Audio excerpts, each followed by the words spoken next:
Welcome back to State of the Union. My panel is here with me now. Bakari, I'll start with you.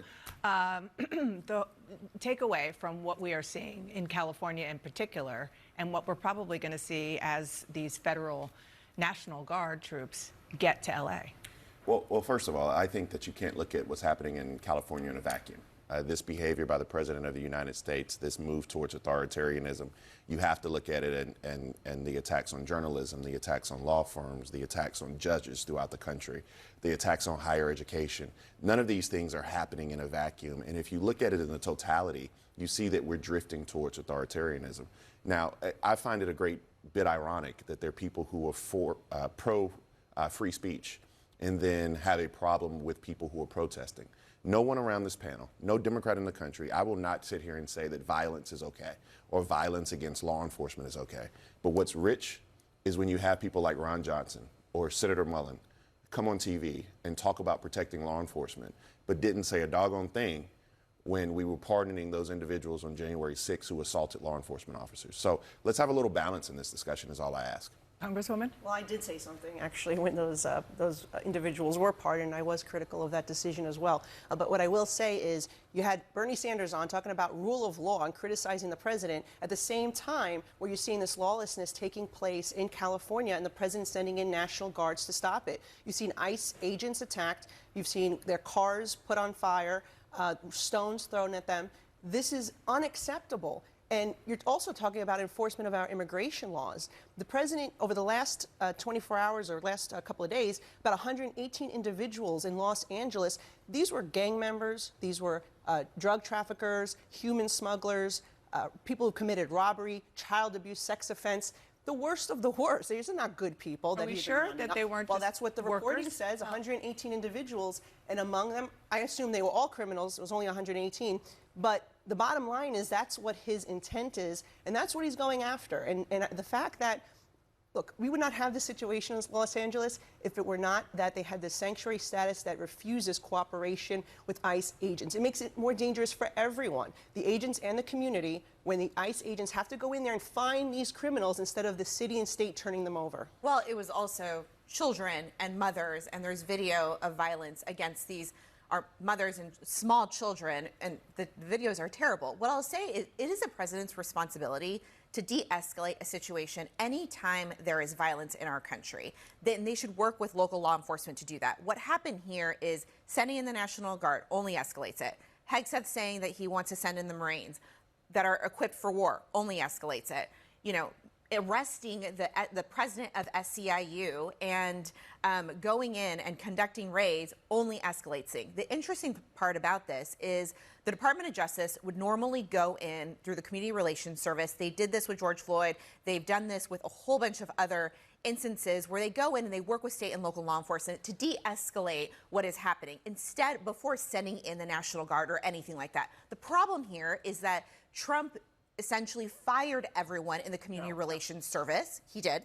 I worked there. The state is not cooperating. No. That's the problem. There is the federal government's role is to help state and local law enforcement to de-escalate.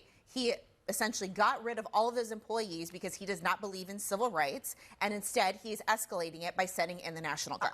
I'm sorry, there's ICE raids because the city and state law enforcement will not cooperate to turn over those dangerous individuals. That's why. So if you see other people getting caught up in the mix, it's because they're here illegally, and they're with a criminal at the same time. Let's remember 5 years ago. I think that it must be top of mind for Donald Trump. As he was president the last time that we had American cities experiencing protests, strongly held views over a very important issue where some protesters turned violent.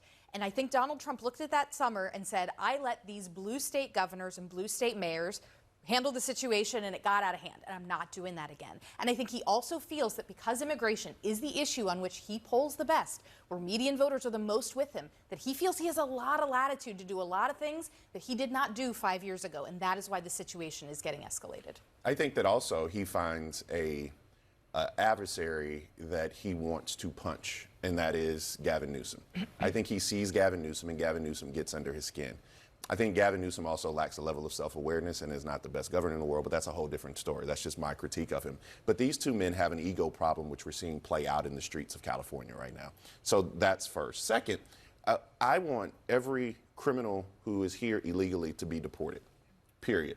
But I also want us, if we're going to have an immigration crackdown, what about these employers? What about these agricultural centers in Georgia or Florida or Alabama or these red states that are knowingly employing illegal immigrants that are coming in here? What about these employers that are going unchecked? No Republican is talking about this. Not one.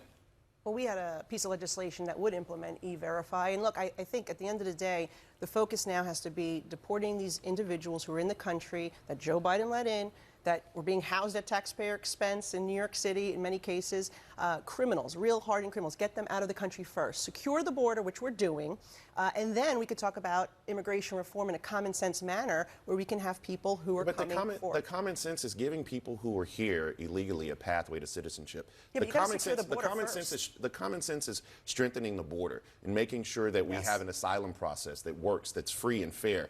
What I don't like and what I have a problem with is when you have images of women and children. You have children in immigration court. Absolutely. I mean, that's not what America is. Yeah, absolutely. And not only that, he's also targeting legal immigration, people who are here legally through TPS and other things, and going straight to the Supreme Court, trying to rescind Biden-era policies so that he can deport as many people as possible. And these aren't necessarily violent criminals. These are people here who have family members who want a better life. Final quick word. Yeah, I think that this is an issue where Donald Trump believes that deportations are not something where he's going to see political backlash, and if it's moving attention away from something like the tariffs, the economy, an issue that is not going as well for him. About Elon Musk. There's always next week. All right, thanks, you guys. I appreciate it. You may try to deport him next. We'll be right back. Hold that thought.